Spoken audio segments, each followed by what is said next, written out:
Welcome to the Molson Coors customer advice training video on how to maintain your dispense coolers. This video will cover the healthcare of your beer cooler wherever it is, from an underbar cooler to a larger remote cooler situated in your cellar. They all need some good housekeeping care to maintain correct dispense temperatures and brand quality at all times. All coolers need space around them to ensure there is good airflow. If heat cannot escape from the cooler, then it will struggle to form a full ice bank. Items like cardboard boxes and glassware are the most common items which block the airflow, either under the bar or in the cellar. The grills on the front of a cooler can easily block up with dust and grease. These must be kept as clear as possible to allow good airflow.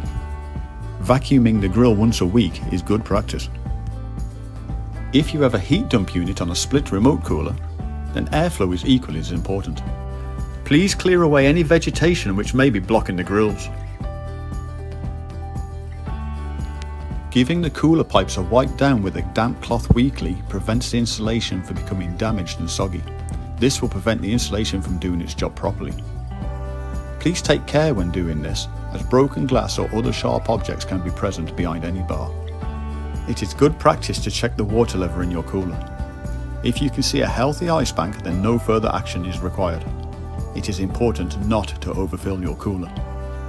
Be aware that an ice bank is often very clear and hard to see. It may be necessary to top up the water in your cooler using a jug. Start by unplugging the cooler from the electrical supply. Then place a drip tray or bucket under the overflow outlet situated at the front or the side depending on the model of cooler. Remove the bung. If water drips out, then the level is fine. Simply reinsert the bung. If water flows out, however, then the cooler could be possibly overfilled. Simply allow the level to settle.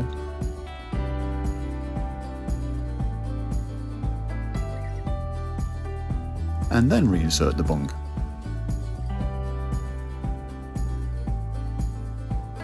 If there is no dripping at all, then use a jug to fill the water from the hole in the top of the cooler until the water drips out. Take care not to overfill. Replace the bung. If your cooler is not fitted with a bung, then you will have to do a visual inspection. Simply ensure that the cooler has water at the correct level or is not overfilled. And remember to switch your cooler back on. Remote split coolers have an additional check to complete. There is a second reservoir, normally filled with an antifreeze mixture called glycol. The pipes and the liquid should be warm to the touch but not hot, and certainly not boiling.